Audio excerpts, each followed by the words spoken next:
Aujourd'hui, on va continuer de parler des candidats de fous furieux qu'il y a au Front populaire ou à la France insoumise, c'est un peu pareil. Là, c'est Daniel Obono, que vous connaissez bien, qui avait qualifié le Hamas de mouvement de résistance, a été réélu dès le premier tour avec 64% des voix. Manifestement, pour ses électeurs, faire l'apologie du terrorisme n'est pas une ligne rouge, mais plutôt un atout. Et c'est pas tout parce que regardez le résultat des votes. Non seulement ils ont fait 64%, mais après t'as 17% de macronistes, 4% de LR et seulement 9% de Rassemblement national. Et je suis très curieux de voir l'état de la circonscription que représente Daniel Obono. Je pense que ça doit être, mais vraiment, un quartier complètement délabré.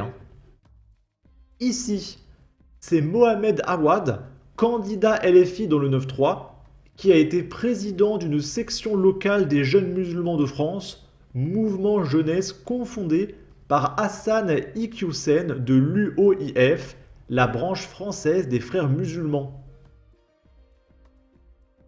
Est-ce que vous vous rendez compte que la quasi-totalité des candidats du Front populaire, ce sont des fous furieux? C'est effrayant, hein. C'est effrayant. On a trop longtemps toléré ces agissements, il faut désormais y mettre fin, renvoyer dans leur pays tous ces fauteurs de troubles étrangers et protéger les Français. Ici, c'est Sandrine Rousseau, on fait un petit rappel, qui avait dit « Le voile islamique est aussi un embellissement de la femme ». Face à l'extrême gauche, votée RN. Donc c'est une affiche du Rassemblement national qui dénonce les propos de Sandrine Rousseau. Ok. Là, on est à Colombier dans le 31.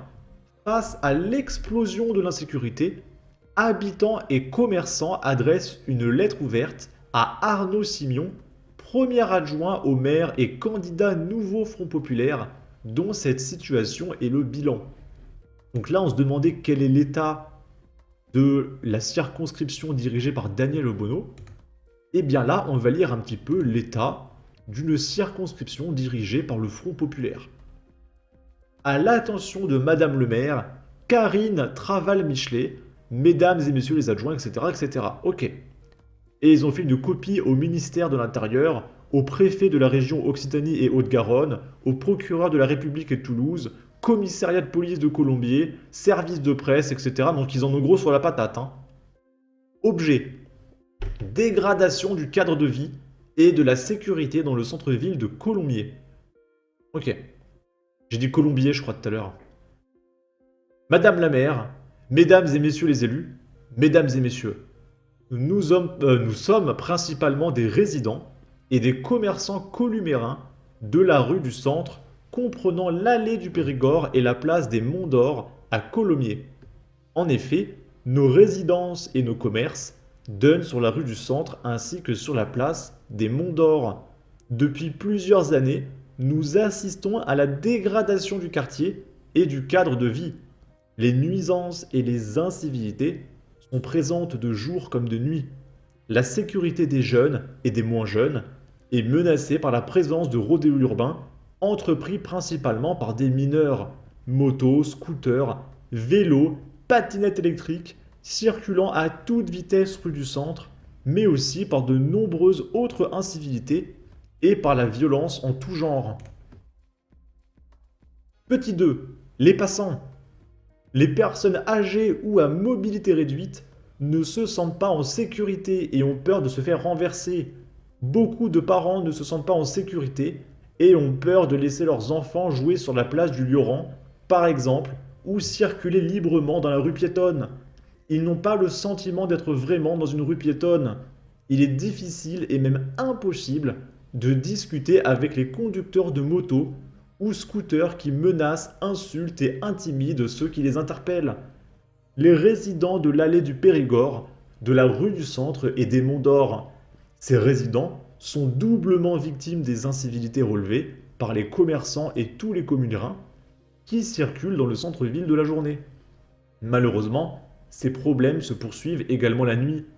Au désagrément de la journée se rajoutent les rodéos des motos et scooters dès la nuit tombée et jusqu'à très tard dans la nuit, parce que probablement ces feignasses ne bossent pas, ils sont au RSA et tout, ils sont payés par la CAF, la mission locale, etc., par vos impôts.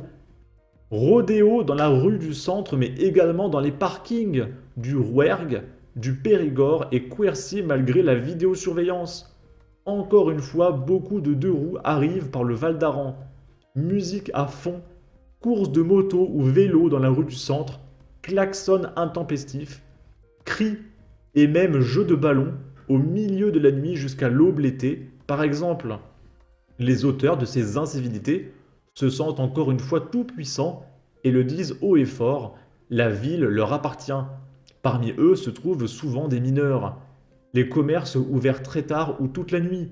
Certains restaurants rapides, kebabs, sont ouverts bien au-delà de 22h30 et souvent les employés s'interpellent à haute voix dans la rue, oubliant que d'autres dorment déjà.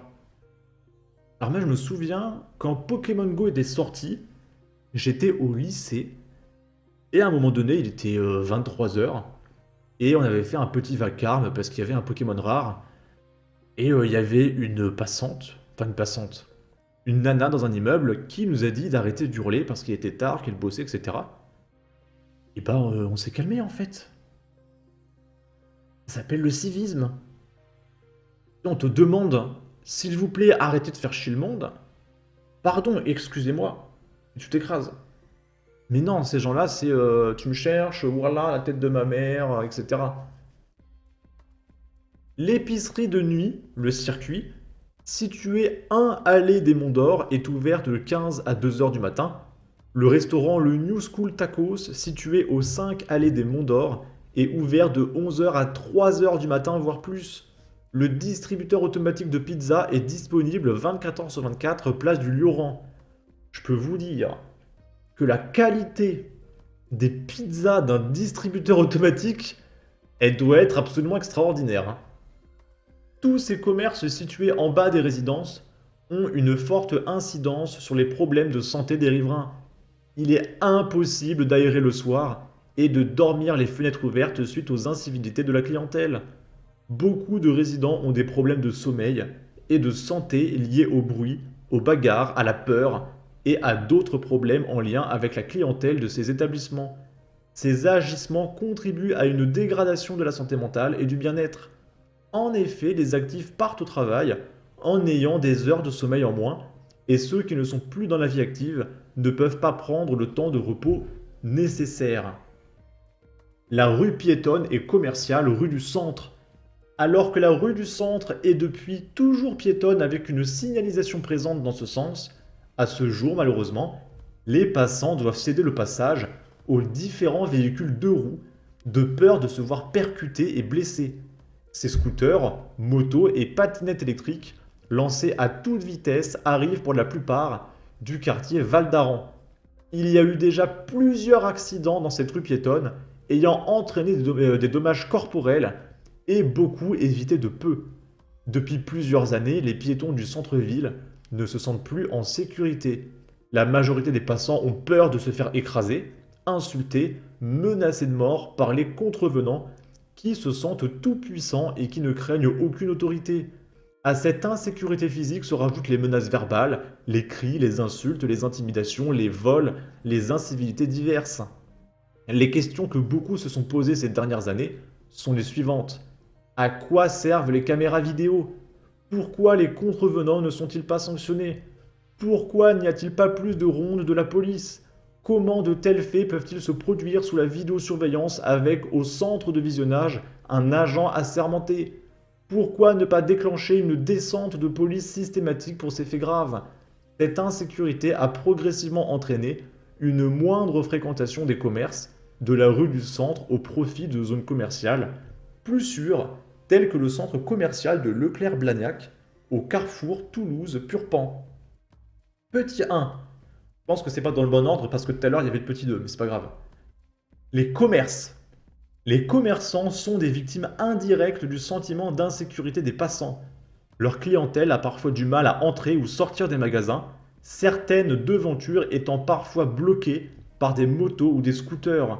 Les personnes à mobilité réduite ou les parents ont peur d'un accident en sortant des commerces. Mais les commerçants sont également des victimes directes d'actes d'incivilité des conducteurs de ces deux roues. Cris, injures, vols à répétition, intimidation, menaces, provocations, crachats sur les vitres, coups de pied dans les panneaux publicitaires, vitesse excessive, courses, freinage intempestif devant les commerces, klaxons.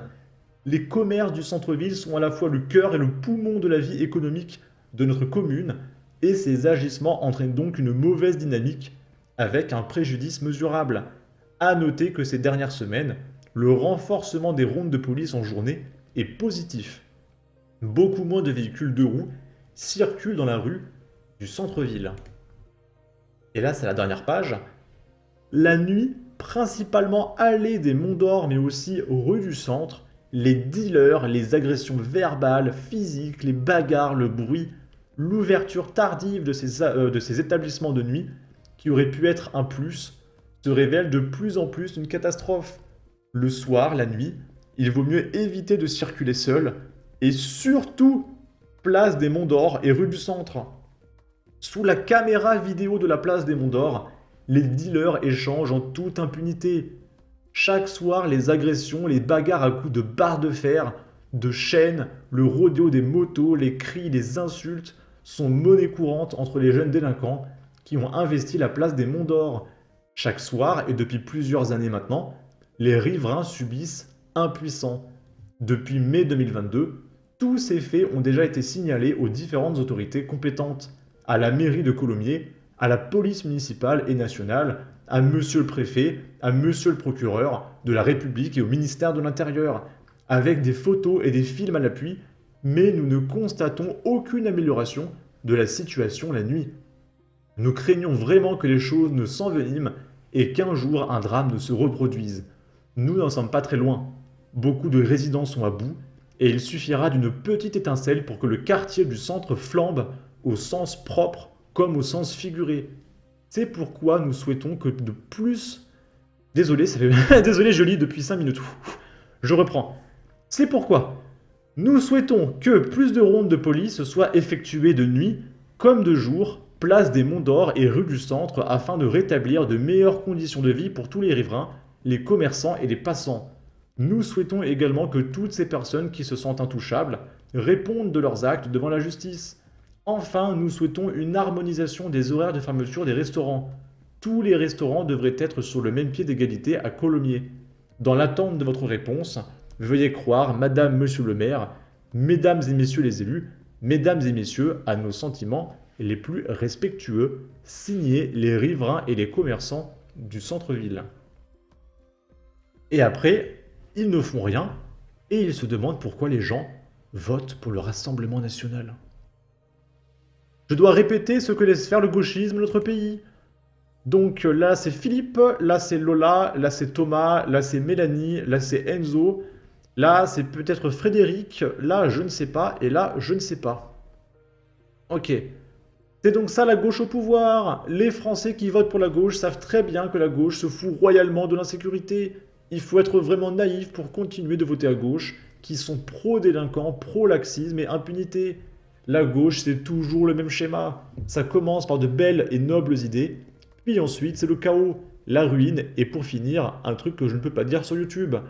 On y arrive avec l'euro numérique, le permis de voter et l'abattage des vaches qui pètent. Il ne fera rien, ils comprendront jamais. Bref.